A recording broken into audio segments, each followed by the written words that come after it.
Mari kita berdoa. Besem haab we haben we ruah hakodes Elohe Ehad.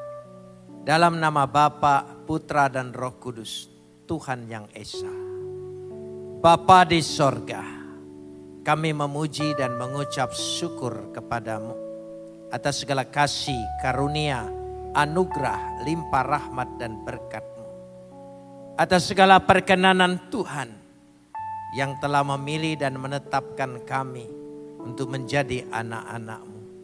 Membuka hati kami untuk percaya akan kasih karunia-Mu, anugerah-Mu, belas kasihan-Mu. Atas karya Kristus Yesus yang sudah menebus kami, membebaskan kami, mengampuni kami, bahkan memberikan kami hidup yang kekal. Untuk itu kami mau menaikkan ucapan syukur kami yang tak terhingga kepadamu. Seraya senantiasa menyerahkan diri kami di hadapan Engkau. Sebab di dalam Engkau kami akan terpelihara dengan sempurna. Karena Engkau adalah pemelihara yang kekal. Saat ini di tengah-tengah persekutuan ibadah kami. Di hadapan hadirat Tuhan yang telah turun memenuhi ruangan ibadah kami. Kami ingin meneduhkan hati kami, menundukkan pikiran kami kepada otoritas kedaulatan firman-Mu. Karena firman-Mu itulah yang mengandung segenap kebenaran dan janji-Mu yang akan Kau berikan bagi kami untuk menjadi milik-Mu. Karena Roh-Mu itu sendiri yang akan mengerjakannya di tengah-tengah pewartaan ini. Terima kasih Bapa, dalam nama Yesus kami berdoa. Amin. Silakan duduk.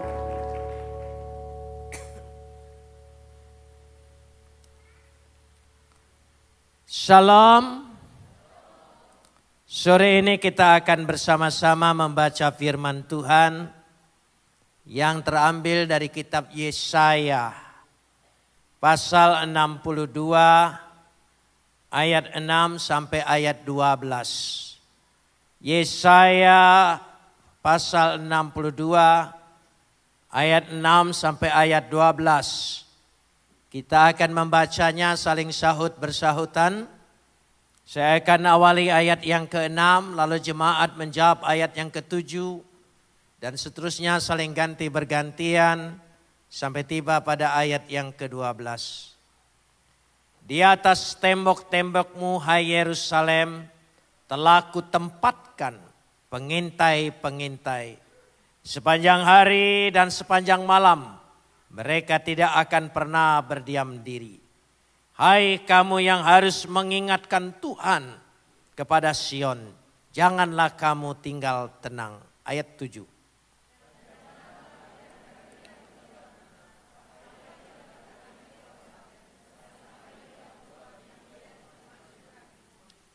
Tuhan telah bersumpah demi tangan kanannya, demi tangan kekuatannya. Sesungguhnya aku tidak akan memberikan gandummu lagi sebagai makanan kepada musuhmu. Dan sesungguhnya orang-orang asing tidak akan meminum air anggurmu yang telah kau hasilkan dengan bersusah-susah.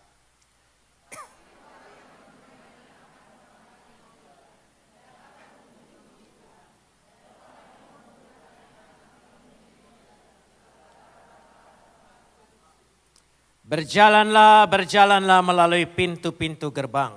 Persiapkanlah jalan bagi umat. Bukalah, bukalah jalan raya. Singkirkanlah batu-batu.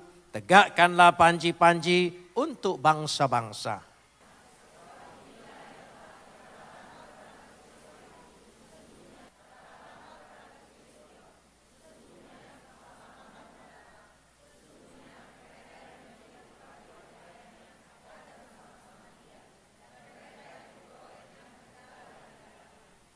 Orang akan menyebut mereka bangsa kudus, orang-orang tebusan Tuhan.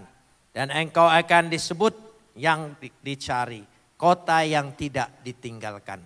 Kapot leha Adonai Elohenu kapot leha.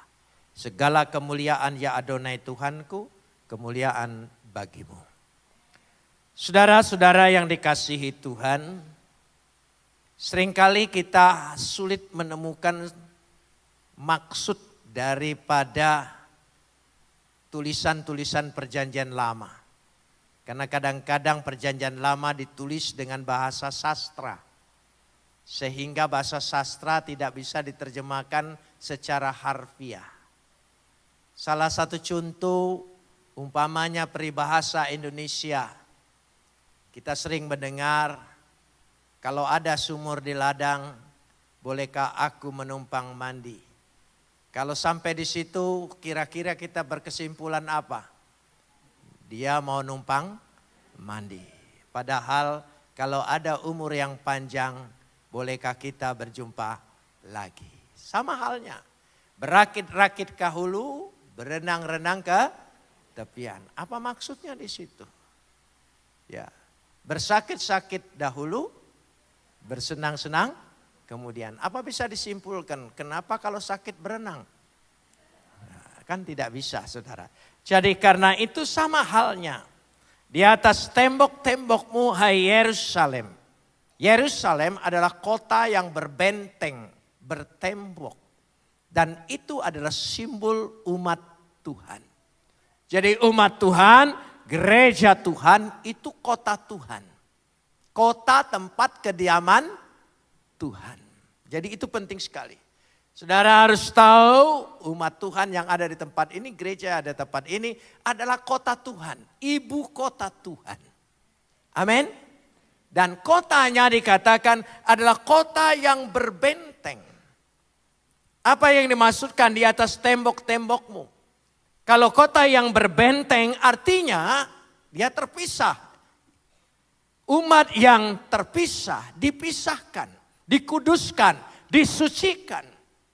Menjadi miliknya sendiri. Dan itulah umat Tuhan. Karena dia umat pilihan Tuhan atas kedaulatan Tuhan. Dan Tuhan menjadikan janjinya. Dan dia memberikan janji. Saudara percaya saudara umat Tuhan? Saudara menerima janji. Jadi Alkitab ini adalah janji Tuhan. Dia bukan hukum Tuhan, tidak. Karena itu dari awal disebut perjanjian lama, perjanjian baru. Jadi isinya adalah janji-janji Tuhan. Itu beda sekali. Pengertian kitab suci kita dengan yang lain beda. Beda, bukan beti, beda tipis, tidak, beda jauh. Kalau tidak beda saya tidak akan pindah. Saudara, jadi beda betul. Sama halnya, saya ingin tanya supaya kita bisa mengerti di sini. Saudara percaya Tuhan itu pencipta halik langit dan bumi? Dia maha kuasa? Ya, dia adalah Tuhan semesta alam. Saudara percaya? Orang lain juga percaya. Apa bedanya? Ada bedanya. Ya, kita bukan pengikut. Setiap orang percaya disebut anak-anaknya. Dan dia adalah Bapak. Relasi kita Bapak dan anak. Bapak dan anak beda.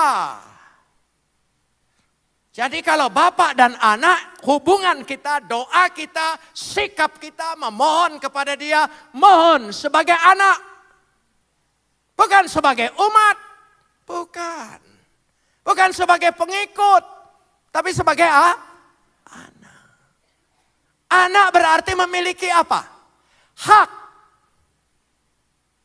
Saya masih ingat anak saya masih kecil. Sekarang sudah jadi gembala sidang. Dia kalau minta apa-apa dengan saya bayangin begini. Pak, bagi duitnya dong. Bukan minta, bagi katanya saudara.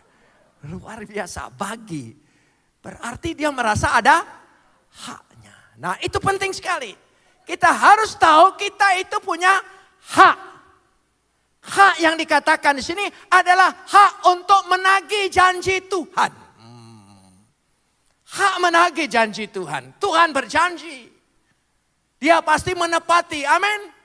Tuhan kita bukan penyanyi dangdut. Dia berjanji dia yang mengingkari. Saudara ya bukan. Tuhan kita dia berjanji dia pasti menepati. Amin. Nah itu. Dan kita anak-anaknya. Kita punya hak. Bapa kami di sorga. Bapa kita di mana? Kalau kita kembali ke sorga itu namanya pulang kampung. Pasti enggak? Pasti. Kita pulang kampung. Orang lain itu perantauan. Belum tentu pulang, saudara ya. Loh iya, itu bedanya. Jadi dikatakan di sini di atas tembok-tembokmu Yerusalem telah kutempatkan. Coba perhatikan. Telah kutempatkan. Ya, hifkati. Aku taruh di sana. Apa? Dikatakan pengintai. Sebetulnya dalam bahasa Ibrani ada dua. Kata pengintai yang pertama adalah ragal. Ragal itu berarti manusia. Sebagaimana Joshua dan Kaleb mengintai tanah Kanaan. Dia mengintai. Ya, ada pengintai manusia. Tetapi dikatakan sini kata yang kedua adalah somrim. Malaikat-malaikat Tuhan. Makhluk sorgawi ditempatkan oleh Tuhan untuk mengawal, untuk menjaga, untuk memelihara umat Tuhan. Amin. Jadi kita ini ada pengawalnya, ada yang jaga. Apa namanya? Malaikat Tuhan. Nah saudara, saya ingin kasih contoh untuk tes saudara.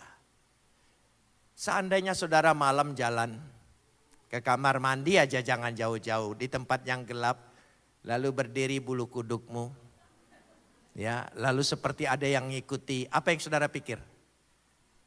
Ayo jujur. Apa? Hantu. Karena saudara terlalu banyak karunia kehantuan.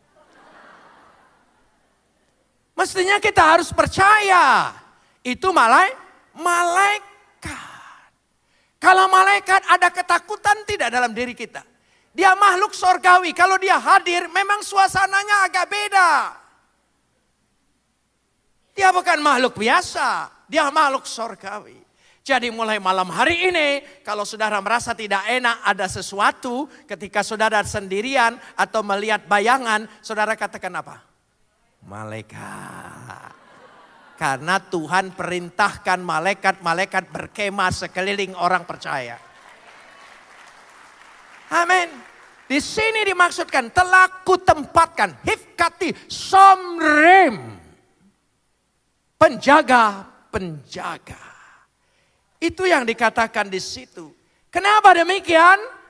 Karena umat yang berharga, biji mata Tuhan, tidak mungkin Tuhan abaikan, tidak mungkin Tuhan biarkan. Berharga, kalau berharga taruh di mana? Coba, pasti ibu-ibu punya benda berharga. Saya ingin tanya, taruh sembarangan?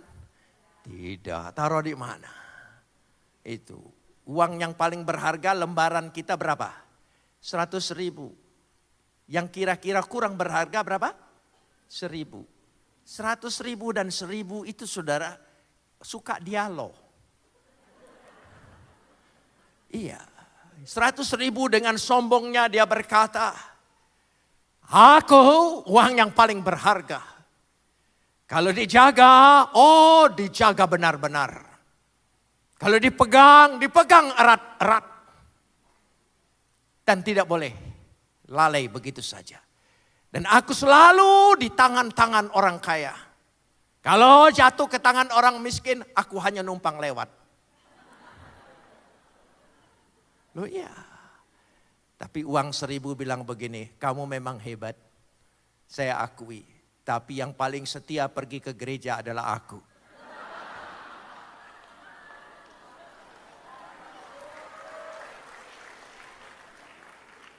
Lalu uang 100.000 dengan rasa minder dia berkata begini. Sebenarnya aku mau tapi Tuhanku yang tidak mau. Ini masalahnya. Oh iya. Dari situ letaknya. Jadi Tuhan itu menjaga kita karena berharga. Nilainya berapa? Lebih dari 100.000. Dia jaga, dia pelihara. Betul-betul benda berharga. Tidak mungkin benda kotor saudara taruh di tempat benda berharga. Dari situ letaknya di sini. Karena itu kita berharga. Perhatikan saudara, sepanjang hari, tolong sambung apa? Sepanjang malam apa? Mereka tidak akan pernah berdiam diri. Tidak akan berdiam diri. Artinya apa? Tamid, bahasa Ibraninya tamid. Terus menerus, tiada henti, dia jaga, dia pelihara. Karena engkau berharga di mata Tuhan. Amin. Gitu. Saudara, kalau saudara merasa berharga, beda harga dirinya. Beda masa depannya. Beda langkahnya. Amin saudara. Beda kepercayaan dirinya. Beda. Kalau saudara merasa tidak berharga, waduh. Mentalnya sudah jatuh duluan saudara. Kita berharga. Biarlah orang lain tidak menghargai. Cuek aja. Tidak apa-apa. Gitu. Sebab penghargaan manusia sifatnya sementara. Saya ada yang mengganggu saya. Tapi tidak apa-apa. Sebagai katakanlah bapak bercerita dengan anak. Saya kalau orang menikah itu. Ya, selesai pemberkatan. Saya tidak pernah bicara dengan dia. Selamat berbahagia. Enggak pernah. Selalu saya berkata, selamat masuk peperangan yang sebenarnya. Karena realita hidup ada dalam pernikahan. Baru tahu. Kalau belum menikah, memang kelihatannya luar biasa. Itu belum menikah. Makanya saya bisa tahu orang jalan berdua di mall sudah menikah atau belum. Loh, bukan berarti saya punya penglihatan, enggak. Saya bisa tahu. Dari mana taunya? Kalau yang laki-laki ngomong terus perempuannya dengar, itu belum menikah. Kalau sudah menikah yang perempuan ngomong terus yang laki dengar, itu sudah menikah. Iya, dan saya bisa tahu, saudara. Ya, memang. Tapi saya ingin cerita sedikit, boleh kan? Ya, zaman saya pacaran itu agak sulit. Agak sulit. Zaman saya masih sisa-sisa Siti Nurbaya. Saudara, jadi kalau pacaran itu hanya ketemu di sekolah, tukar buku. Di dalam buku ada surat. Nah, gitu. Waduh, waktu mengasih buku dan tersentuh tangannya, bergetar luar biasa. Oh, iya, itu belum menikah. Ciuman yang berkesan itu yang pertama. Selanjutnya formalitas, nggak ada getaran lagi itu saudara. Tapi yang dimaksudkan tadi supaya cinta itu terjaga, dia terjaga hanya karena satu, kasih Tuhan dan tanggung jawab. Buat apa cinta tanpa tanggung jawab? Makan tuh cinta saudara. Iya. Jadi kalau saya pacaran ketemu, ya cukup kalau kangen lewat depan rumahnya. Gitu. Naik sepeda lewat depan rumahnya, cukup sudah senang. Pintunya terbuka, senang sekali. Padahal yang keluar kucingnya. Besok ada bahan omongan. Kemarin aku lewat rumahmu, kucingmu keluar. Itu sudah seru. Nah saya agak berani. Saya datangin rumahnya. Agak nekat sedikit saudara ya. Jadi saya datangin rumahnya. Dan saudara diterima. Tapi bayangkan saja. Kita mau ngobrol dengan dia, bapaknya ada di situ. Itu zaman dulu. Nggak bisa. Jadi dia, saya, bapaknya di tengah. Coba bayangkan mau ngobrol apa? Berdua aja ngobrolnya susah. Datang orang ini lagi saudara. Jadi tidak ada bahan omongan, hilang semua. Lalu saya lihat itu cicak. Gitu. Bapaknya jawab, belum pernah lihat cicak. Saudara. Jadi sayanya, ngomong apa dimulai. Dan dulu cukup bersentuh kaki dengan kaki. Mimpinya luar biasa saudara. Kaki sama kaki saja. Karena dulu taplak meja itu lebar-lebar zaman dulu. Jadi kalau kaki kita masuk tersembunyi. Jadi saya senang senggol. Tapi yang teriak bapaknya, ini kaki siapa?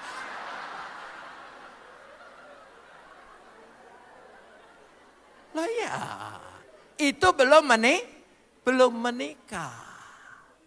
Jadi kalau itu cinta, coba berapa lama cinta itu? Ya, ada waktu daluarsanya, saudara. Ada waktunya. Tapi kasih Tuhan sepanjang masa, sepanjang hidup kekal selama-lamanya. Amin. Jadi andalkan kasih Tuhan. Amin. Loh iya. Kalau tidak, saudara, istri, ya, kalau masih pacaran, calon pacar kita itu kalau mau ketemu kita pakai perfumnya sampai ujung roknya pun emangnya yang mau nyium siapa di situ, saudara? Loh iya. Coba kalau sudah menikah, bau balsam.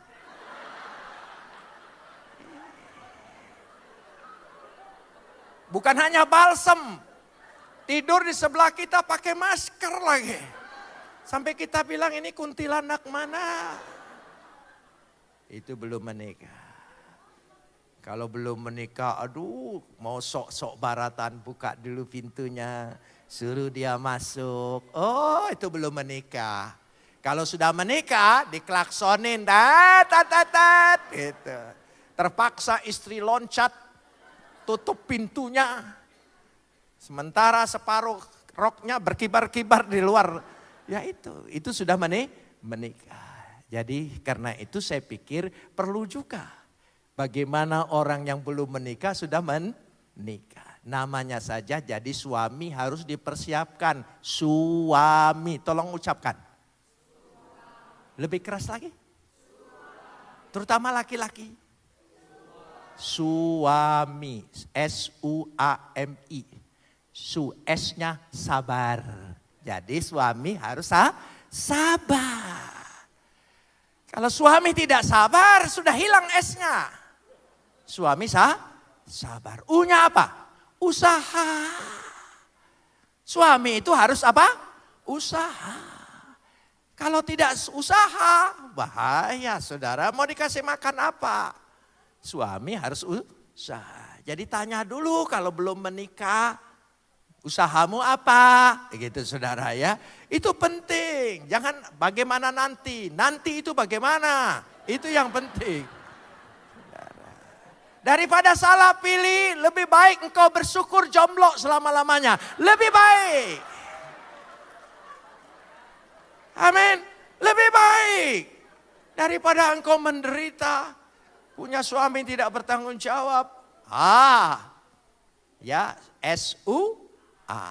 A-nya akur. Jadi suami itu harus akur. Jangan punya hobi sendiri. Hobinya harus diakurin. Sebab kalau hobinya sendiri-sendiri, yang satu nanti bisa diambil pelakor. Harus akur. Sekarang hati-hati, ada dosa baru. Dosa baru itu namanya jarpendos. Jarpendos, jari-jari penuh dosa.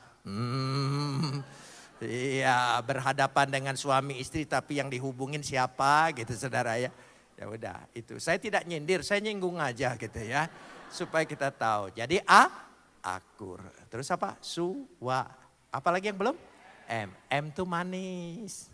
Suami harus berkata manis. Dulu kenapa dia mau dengan kita? Karena mulut kita terlalu manis.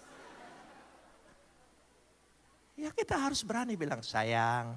Oh beda saudara. Ya, jadi sayangnya itu jangan yang. Bukan begitu, yang intonasinya itu penuh nada kasih. Jangan, jangan saudara ya. Itu yang mana? Yang memangnya saudara ya. Jadi sayang, jadi manis. Jadi jadilah suami selalu mulutnya manis. Itu menyejukkan hati. Membuat hati istri tentera. I-nya apa? Iman. Jadi suami harus mengandalkan iman. Nah itu bagian bapak-bapak. Ibu-ibu jangan senang dulu ada bagiannya. Loh iya. Nah sekarang istri. I-S-T-R-I. Istri. I-nya iman. Kenapa duluan iman? Oh, karena dia tiang iman dalam rumah tangga. Yang mendidik anak, yang membuat rumah tangga itu menjadi altar bagi Tuhan. Itu istri. Jadi perlu iman. Jadi lalu S-nya apa? Sabar. Suami sabar, istri sabar. Oh, orang sabar sama orang sabar. Apa tidak pernah bertengkar? Ada pertengkaran. Tapi beda, pertengkaran orang sabar itu lain. Apa? Saya kasih contoh, pertengkaran suami sabar, istri sabar, perlu ada jadwal. Iya. Senin bagian suami marah-marah, tegang, kerjaan mulai banyak saudara. Jadi Senin suami, istri jangan jawab, memang jadwalnya dia. Nah, jangan satu waktu saudara ya, harus mengikuti jadwal. Selasa istri, suami diam aja, memang lihat jadwal, oh dia memang jadwalnya dia tenang aja. Rabu suami, Kamis istri, Jumat suami, Sabtu istri, sisa apa? Biarkan pendeta marah-marah dengan saudara. Jadi istri sabar, suami sabar. T-nya taat. Taat dengan suami. Dia kepala rumah tangga, jangan dibalik saudara. Ya, ini penting sekali. Perlu ada ketaatan. Bahasanya, aku akan jadikan engkau seorang perempuan penolong yang sepadan. Penolong yang sepadan. Bahasa Ibraninya bagus, Ezer. Coba ucapkan. Penolong yang sepadan. Penolong yang sepadan, bukan perongrong. Saudara, penolong yang sepadan bahasa Ibraninya apa? Ezer, bukan herder, saudara. Itu beda. Ya, itu taat. R-nya apa? Rajin. Dia harus rajin karena dia harus mengurus anaknya, rumah tangganya, semuanya. Jadi jangan sampai istri bangun belakangan dari suami. Maaf, saya harus ngomong seperti ini, tersinggung terserah. Paling juga saya tidak diundang lagi, tidak apa-apa saudara ya. Jadi harus jadi istri harus rajin. Sisa I-nya apa? I-nya apa? Insaf, sadar engkau bukan lagi milik orang tuamu tapi milik suamimu. Makanya kalau ngambek-ngambek jangan sedikit-sedikit pulang ke rumah orang tua. Enggak boleh lagi. Saudara ya, dia harus insaf bahwa dia sudah punya orang lain. Itu penting sekali. Jangan sekali-kali lari ke rumah orang tua. Apalagi sedang bertengkar. Jangan. Biarlah orang tua ketika kita sedang damai datang ke rumah dia. Jadi dia taunya kita baik-baik aja. Itu bagus. Sudah. Ya, saya sudah kelewat ini saudara ya. Jadi saya kembali lagi. Jadi dikatakan kamu harus mengingatkan Tuhan kepada Sion. Perhatikan. Kamu harus mengingatkan Tuhan. Agak kurang ajar. Saya waktu baca ayat ini menggumulinya cukup lama. Sampai saya selidiki. Hamazikrim. Kamu harus mengingatkan Tuhan. Apa Tuhan pelupa? Harus diingat-ingatkan. Mustahil Tuhan lupa. Dia tidak akan lupa. Tapi diingatkan artinya apa? Tuhan senang kalau anak-anaknya mengingatkan Tuhan akan janji-janjinya. Senang sekali dianya. Itu tandanya engkau sangat percaya dan sangat berharap akan janji-janjinya menjadi milikmu. Amin. Itu penting sekali. Hamazikrim. Tuhan senang kita ingatkan. Makanya ingatkan Tuhan. Bahkan ditambah ayat 7. Janganlah kamu tinggal tenang dan jangan biarkan. Tolong sambung. Ayat 7. Dan jangan biarkan apa? Dia huruf besar, huruf kecil. Dia siapa di situ? Kita buat Tuhan tidak tinggal tenang. Bayangin aja saudara. Wah luar biasa. Tuhan senang sekali dibuat tidak tenang. Supaya ingat terus dengan janjinya. Ya, kita buat dia. Dan Tuhan kasih contoh. Seorang janda datang ke hakim. Terus datangin terus sampai dikabulkan oleh hakim itu. Tuhan senang model seperti itu. Ya, minta bertalo-talo, terus menerus. Seperti pada Musa sampai Tuhan sendiri berkata, biarkan aku berlalu. Seperti kepada Yakub, aku tidak akan membiarkan engkau pergi sebelum engkau memberkati aku. Amin. Ya, seperti itu. Itu ketekunan di dalam doa. Minta dengan Tuhan terus, jangan henti. Seperti seorang sahabat yang di tengah malam minjam roti dengan sahabatnya, ya, tapi karena dia tidak tahu malu terus menerus, kita harus punya sikap minta dengan Tuhan tidak tahu malu. Terus Tuhan senang demikian, minta terus kepada dia, amin.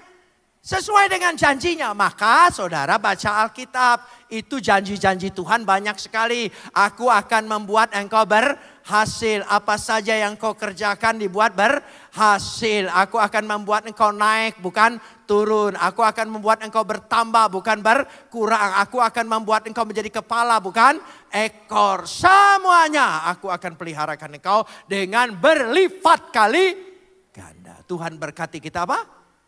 Tolong sambung, berlipat kali ganda. Coba ucapkan bersama. Sekali lagi.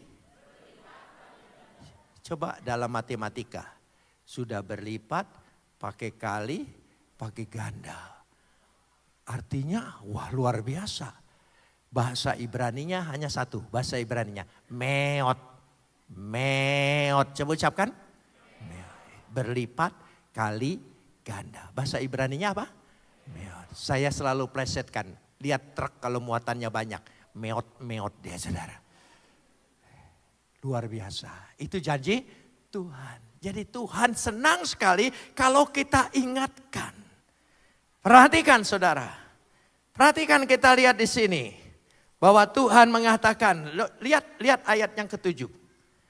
Jangan biarkan dia tinggal tenang sampai ia, tolong sambung, menegakkan loat Yehonen sampai ia mewujudkan. Minta sampai dia mewujudkan. Saudara mau minta? Sampai dia mewujudkan. Kita berhak minta karena kita anak, kita punya hak. Amin. Seringkali kita suka minta sesuatu diakhirin dengan kehendakmu saja yang jadi. Kayaknya rohani ya. Tapi jujur pengertiannya suka salah. Kehendak punya yang jadi. Artinya kalau tidak dikasih tidak apa. Maksudnya kehendak yang jadi itu sesuai dengan firman Tuhan. Kalau engkau minta sesuai dengan firman Tuhan itu sesuai dengan kehendak Tuhan. Pasti jadi. Saudara. Kecuali engkau minta tambah istriku. Enggak mungkin. Karena itu bertentangan dengan firman. Segala yang bertentangan dengan firman itu bukan kehendak Tuhan. Jadi selagi engkau minta dilimpahin rezeki, disehatkan, diberikan kesembuhan, diberikan mujizat. Itu semua Tuhan janjikan sesuai dengan firman Tuhan. Berarti engkau meminta sesuai dengan kehendak Tuhan. Bukan berarti kehendakmu yang jadi mementahkan kembali permintaanmu. Jangan punya pengertian seperti itu. Karena itu doa Yesus, lihat riwayatnya. Ketika dia akan masuk kepada kesengsaraan, dia berkata, kalau bisa cawan ini berlalu. Padahal Tuhan menghendaki dia harus mati. Ya, lewat Via Dolorosa menderita. Tapi dia berkata kalau bisa cawan ini berlalu. Tapi akhirnya dia menyerah, kehendakmu saja yang jadi. Karena rencana Tuhan, kehendak Tuhan, dia mati buat saya dan saudara. Di situ letaknya. Itu pengertian kehendak Tuhan yang jadi. Loat Yehonen sampai ia menegakkan. Coba perhatikan ayat ini. Sampai ia menegakkan. Dan sampai ia, tolong sambung. Membuat Weat Yasim. Tadi ya dikatakan lo Yehonen sampai ia menegakkan wujud nyata. Sampai dia membuat itu memberikan apa yang kita minta. Amin. Mulai malam hari ini berdoalah dengan keberanian sebagai anak. Meminta kepada Bapa. Amin. Minta, desak terus. Dia menantang. Beda dengan Bapak dunia. Bapak dunia kalau janji gampang sekali. Nanti saya bawa engkau ke Disneyland ya. Kepada anaknya. Maksud dia Dupaan. Tapi supaya keren Disneyland.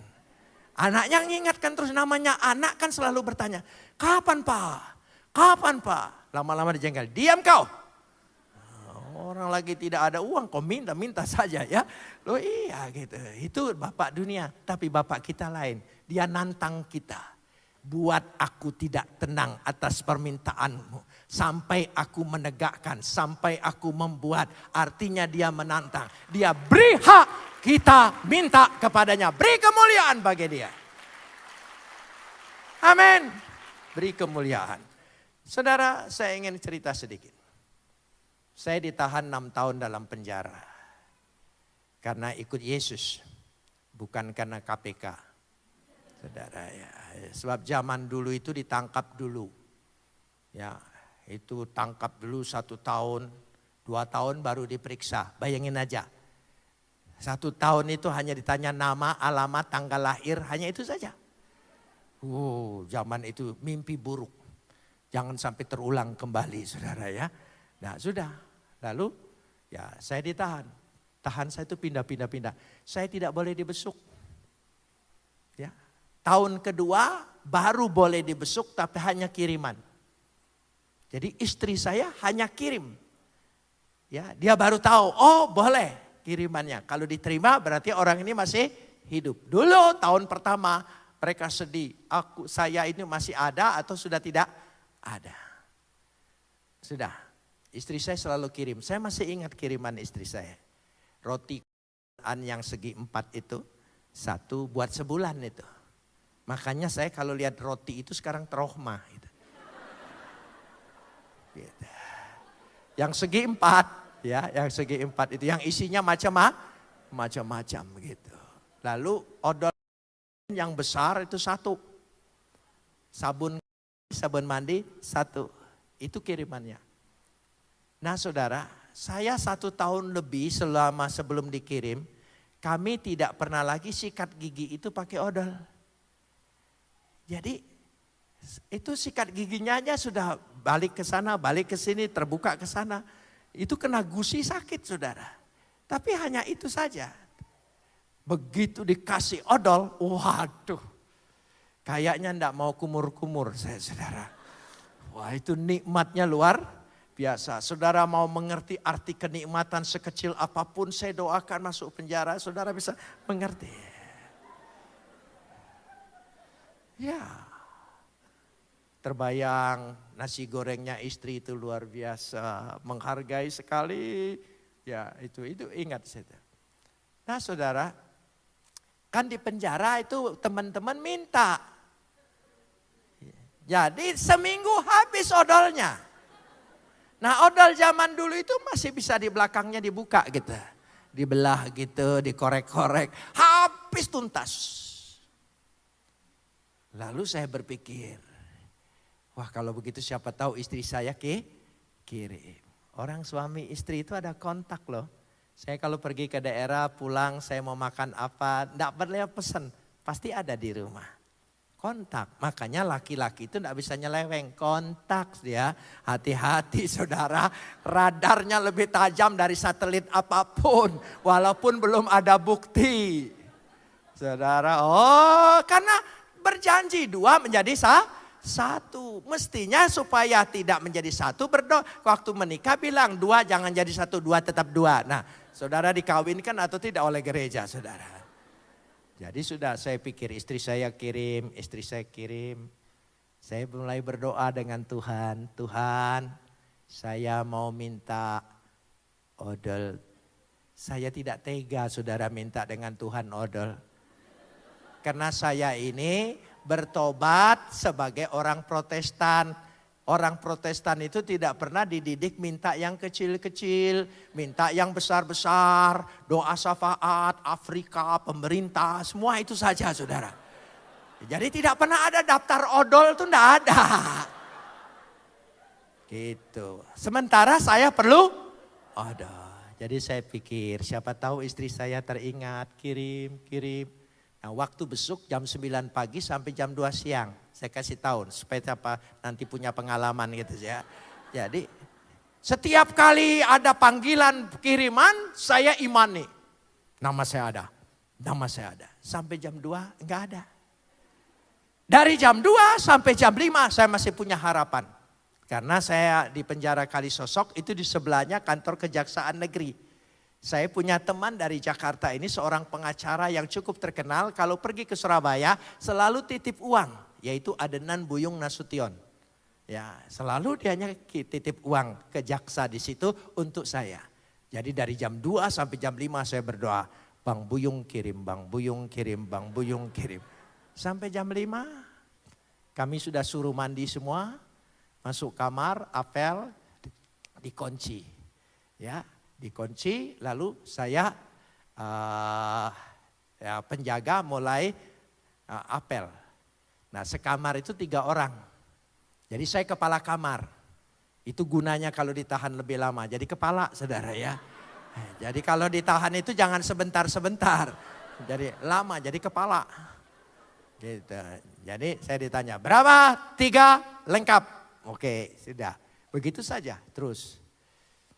Sudah doa malam, doa sore saya sudah di situ doa, Tuhan saya tahu engkau sibuk. Jadi tidak mungkin hanya ngurusin odol.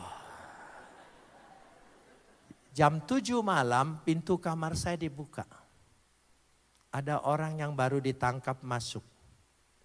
Dia lirik sana lirik sini di antara kami bertiga. Ternyata muka saya lebih tidak kriminal kali. Jadi dia deketin saya. Kok boleh enggak saya tidur di sini? Oh boleh. Saya pinjemin tikar. Saya pinjemin bantal. Saya banyak tikar warisan dari yang bebas-bebas itu.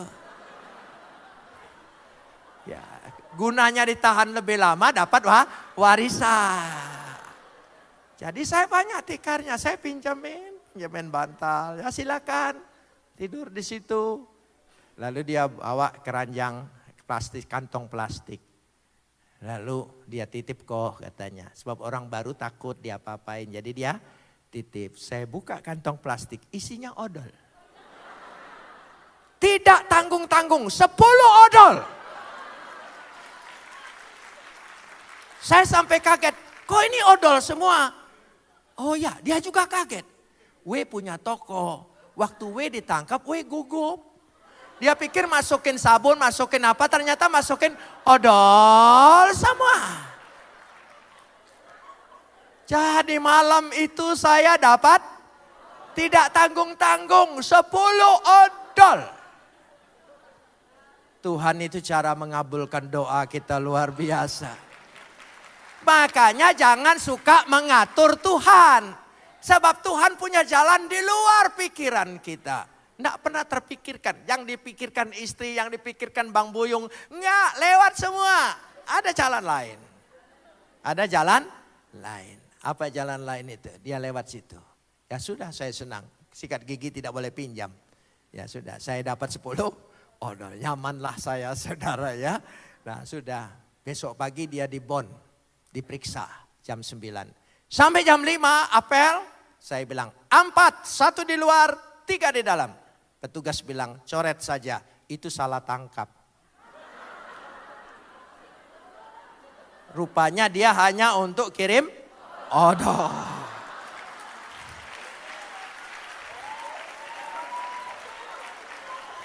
Dari situ, dari pengalaman itu saya sangat mengerti kalau kita minta dengan tekun dengan Tuhan, tidak mungkin Tuhan abaikan. Sekecil apapun permintaan kita, dia penuhi. Dan kalau dia penuhi, lebih dari apa yang kita minta. Beri kemuliaan bagi dia. Amin. Jadi kita ingatkan Tuhan. Tuhan berjanji. Engkau akan membuat daerahku makin luas. Amin. Makin lebar. Amin. Usahaku makin naik. Bukan makin turun. Saudara percaya? Makin bertambah. Dari punya 1 toko jadi 10 toko. Amin. Loh, jangan tertawa saudara. Amin saudara. Iman nih. Tuhan pasti berkati.